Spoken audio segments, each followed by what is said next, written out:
Wake it up. You got deadlines and stuff. This was a nice Thursday night ball game.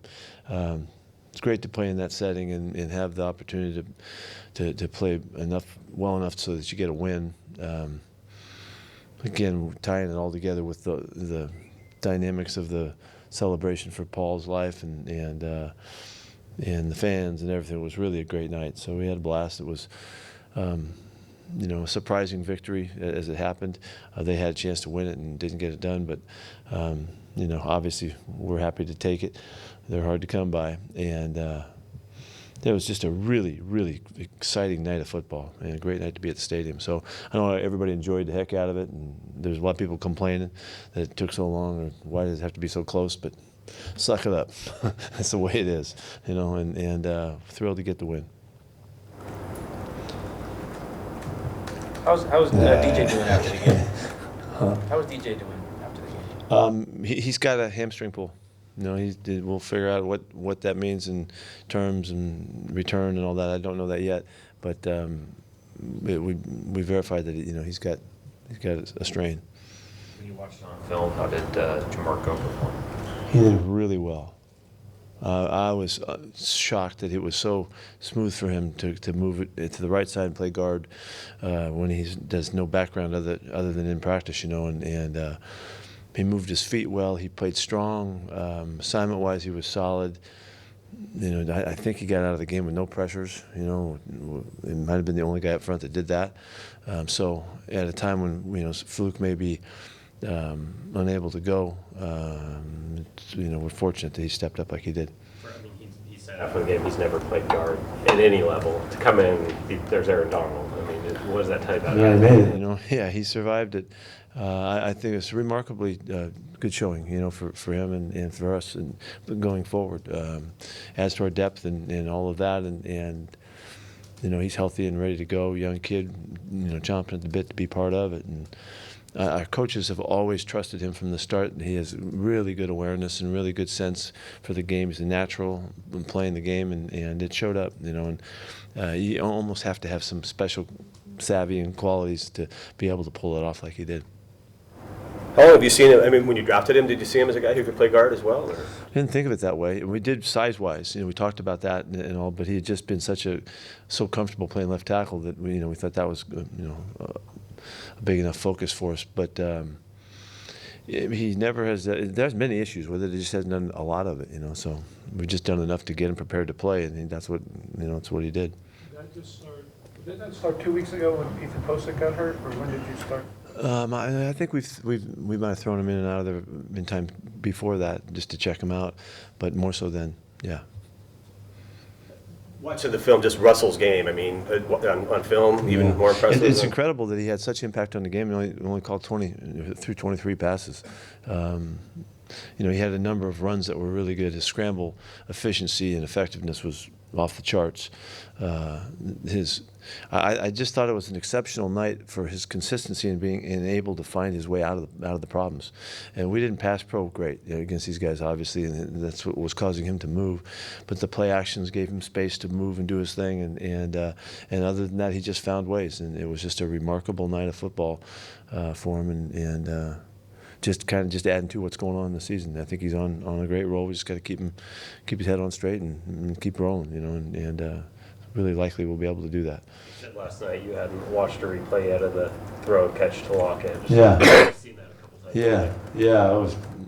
It's amazing how little space there was for Russ to evaluate that he would even be available to him. It wasn't like he came running across the field and you could see it coming. He was going this way in that corner of the end zone already, and then as Russ threw him to that corner in a sense, he said this is one spot the ball could go and see if you can get there kind of thing, and as we've seen so many times, those guys are just they see football together, they see it as one, and that's chemistry and extraordinary savvy and.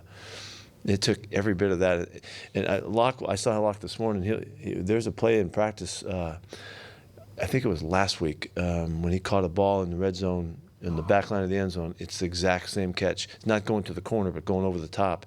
And we went back 20 times with the whole team in here trying to figure out if he was in or he wasn't in. It's exactly the same catch, and so it's not. I don't think we're surprised that he could do it. It's shocked that it happened as it did in that circumstance, in that little bit of space, and to such magnitude. It's great.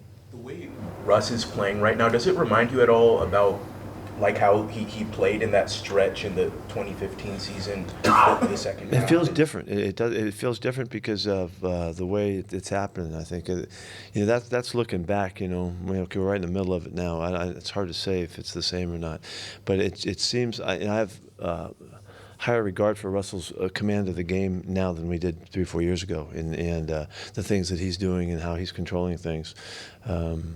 So. That was a great streak. That was an all-time streak, and he and Doug were just on fire for all that time. And well, we'll have to. I need some more games just to compare it. I think it feels different. Yeah, Russ, his command of the game, is that something he worked on that you're aware of, or is just the evolution? It's just evolution. It's evolution, and this extraordinary consistency and his commitment to stay with it and keep growing and keep pushing he's got the curiosity of a great player that he's always looking to figure out what he can do better and how he can do something and help somebody else, get in sync with him so they can work together more efficiently and all of that. It's I think this is just the process. This is a really extraordinary window for all of us. You guys watching and the coaches watching too, to watch a guy just go through the whole process of developing to this height of performance. And we've all watched him. I say that like you guys have all been there. I don't know if everybody's been there the whole time, but we've had we've been witness to a freshman coming up. And he's way into graduate school now, and he's doing great stuff.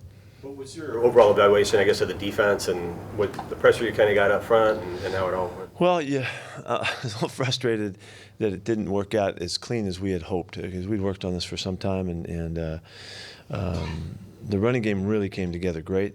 A couple of plays early we had to adjust. We made the adjustments. It worked. Put the play that was hurting us to rest, and then they had the one big reverse play. Other than that, we played great on the running game, and so that was really an intent. And we didn't want them to have a balanced attack against us, and it forced them to throw the football a lot, and they did it really well. They're really good, and we needed to do better. So it was frustrating that it didn't quite work out exactly what we wanted it to, but that they have something to say about that. They changed some things, and we had to fix them. And then I think that the 2-minute drives, both the 2-minute drives really bothered me that we weren't able to get out of it. We had one good 2-minute drive, and we had two that were not good enough. And so those are things we can fix, though. And I think we learned some in that. Mark Taylor played a lot yesterday. It just seemed like he was around the ball quite a bit. What did you think of him? He did a good job. I don't know how many plays he played, but they were kind of. It was because of the 2 minute. We had like 3 2-minute drives, and that's why he got a lot of plays. We probably would have been a little bit more base than that, but he did fine. He had a couple nice plays, really good 3rd down play right off the bat, and was really close to having a great game. He had that one play that Cooper Kupp gets over on the sidelines when he leapt up to get it and didn't quite get that.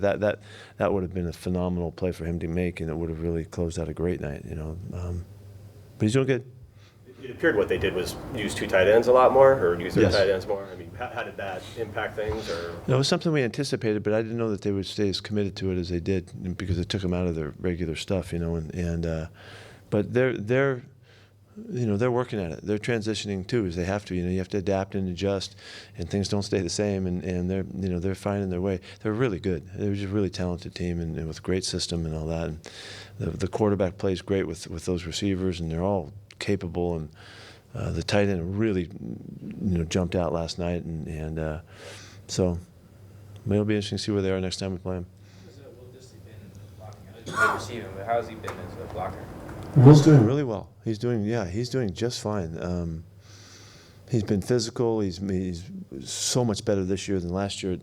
Being confident in what he's doing, and assignment-wise, it was just a matter of time because he really works at it. But he's just really solid football player for us and doing a great job. What did you think of the pass rush when you went back and watched the film? Clowney was so close to having a huge night. He was all over. He was in arms up and just missed probably 4 different times to knock balls down, to be a factor on the plays. He was wild with his rushes. I thought he did a great job. It just didn't show up numbers-wise, but he had an effect. Q had some solid rushes, but we played the run look a lot, and we didn't put these guys in pass rush modes a lot in just trying to eliminate one aspect of the game. But we'll be able to help those guys more. I think this was the game to me that I can see some things that we need to do better, and we can utilize our guys a little bit uniquely for their strengths. They're playing really hard and with really good consistent effort. Ziggy is one of those guys. He just plays so hard. Stuff's going to happen for him too. So I think the pass rush is going to come alive in the next few weeks. I'm really excited about that. It's the first time I really could see enough and feel like we've seen these guys out there enough to make some evaluations, to make the kind of little tweaks and stuff that we can, so we can help them out.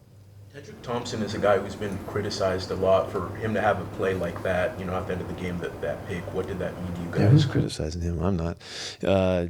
He had a bad play a couple weeks ago, And, anyway, I think he's doing fine, and it's good. It's good for him, He remember that coming out of college, he was like the most productive playmaker on the passing game in the country. He's a guy that's got a history of making plays, making things happen. He's always shown us that he's got that knack. It hasn't shown up as much in the games. Last year, I didn't think it did as much as I thought it would. I just think it's a matter of time.